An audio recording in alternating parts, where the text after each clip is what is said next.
আজ ও কাল মোট 9টি জায়গা থেকে শুরু হচ্ছে এই পরিবর্তন যাত্রা কর্মসূচি। আজ কোথায় কোথায় রয়েছে? আজ কোচবিহার একদিকে, কৃষ্ণনগর, গড়বেতা এবং কুলটিতে পরিবর্তন যাত্রার সূচনা রয়েছে।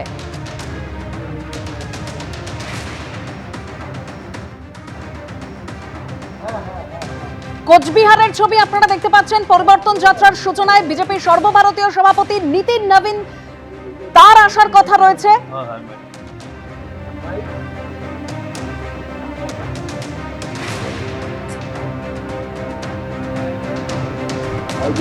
কোচবিহার, কৃষ্ণনগর, গড়বেতা এবং কুলটি এই 4 জায়গায় আজকে পরিবর্তন যাত্রার সূচনা।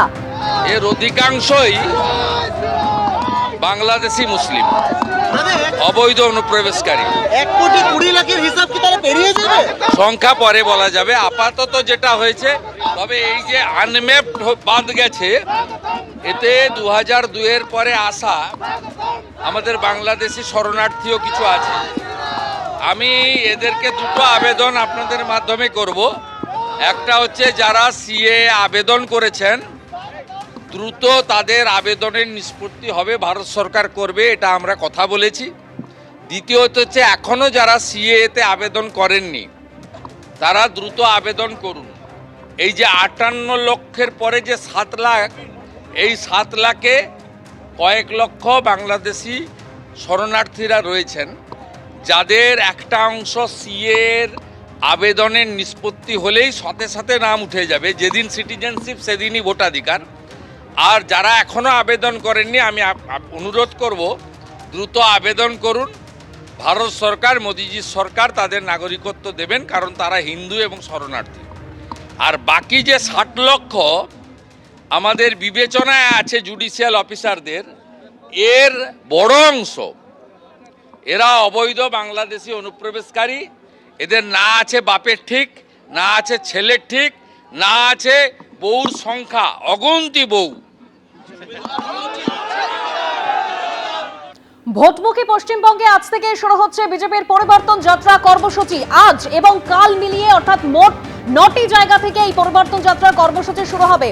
আজ কোচবিহার, কৃষ্ণনগর, গড়বেতা ও কুলটিতে পরিবর্তন যাত্রার সূচনা হবে। ইতিমধ্যেই যে ছবি আপনারা দেখতে পাচ্ছেন, কোচবিহারে পরিবর্তন যাত্রার সূচনায় বিজেপির সর্বভারতীয় সভাপতি নীতিন নবীন তিনি ইতিমধ্যেই সেখানে পৌঁছে গিয়েছেন।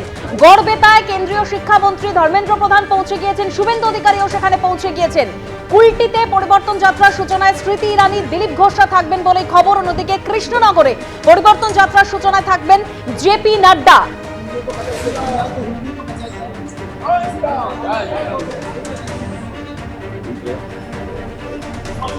আজ এবং কাল মোট 9টি জায়গা থেকে শুরু হবে এই পরিবর্তন যাত্রা কর্মসূচি। ইতিমধ্যে যে ছবি দেখতে পাচ্ছেন, কোচবিহার, যেখানে নীতিন নবীন বিজেপির সর্বভারতীয় সভাপতি তিনি পৌঁছে গিয়েছেন। কোচবিহারে পরিবর্তন যাত্রার সূচনা করবেন নীতিন নবীন।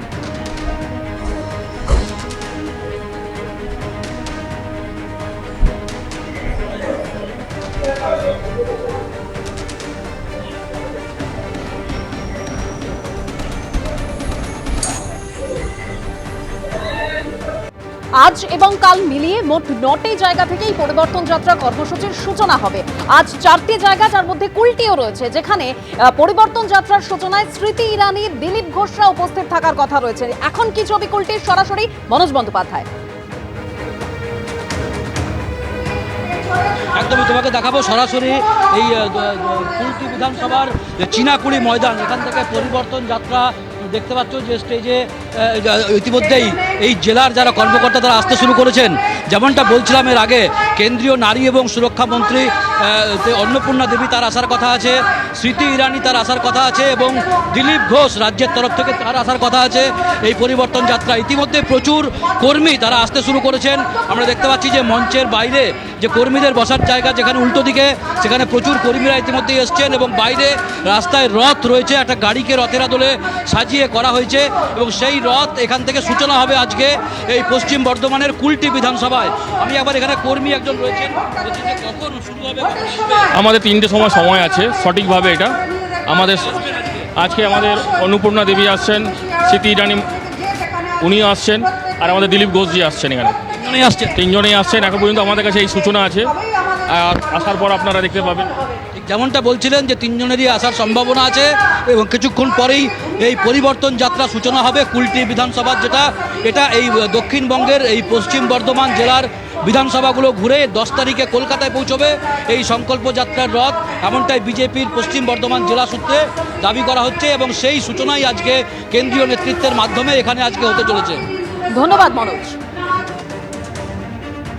অর্থাৎ একদিকে আপনাদের সামনে 4 জায়গার ছবি রাখলাম যেখানে আজকে বিজেপির পরিবর্তন যাত্রার কর্মসূচির সূচনা হবে, সেখানে একেবারে শীর্ষস্থানীয় নেতৃত্বরা তারা উপস্থিত থাকবেন। অন্যদিকে এবার যে ছবি রাখবো তমলুকে ধর্মীয় শোভাযাত্রায় বিরোধী দলনেতা শুভেন্দু অধিকারী চৈতন্য মহাপ্রভুর 517তম আবির্ভাব তিথিতে কীর্তন সহ শোভাযাত্রা যেখানে অংশ নিয়েছিলেন শুভেন্দু অধিকারী, সেই ছবি আপনারা দেখতে পাচ্ছেন।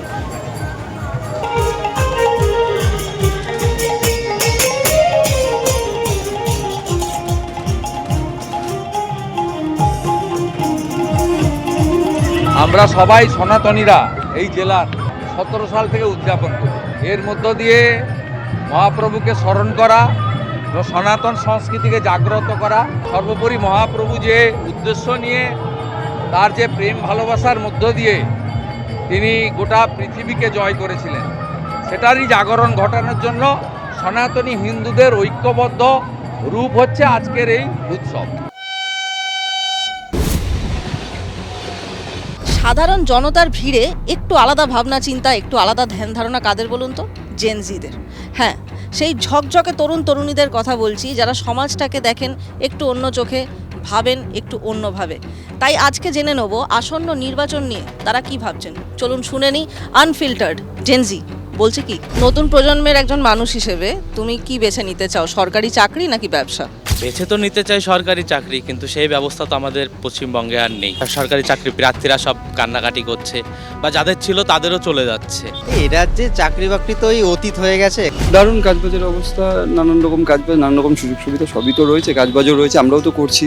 এখনো প্রত্যেকটা স্কুলে এখনো পর্যন্ত সঠিকভাবে কম্পিউটার শিক্ষাটাই এখনো পর্যন্ত ঠিকভাবে ইমপ্লিমেন্ট করা হয়নি। সেক্ষেত্রে এআই শিক্ষার জন্য যে 500 কোটি টাকার কথা বলা হচ্ছে, এটা শুধুমাত্র আইওয়াস ছাড়া আমার মনে হয় আর কিছুই না। এখন বলতে গেলে গ্রাম বা শহর সব জায়গাতেই ইন্টারনেট ব্যবস্থাটা মোটামুটি আছে। আর ব্যবসার কথা যদি বলা হয় তো সেখানে দাঁড়িয়ে ঘুগনি, চপ, মুড়ি।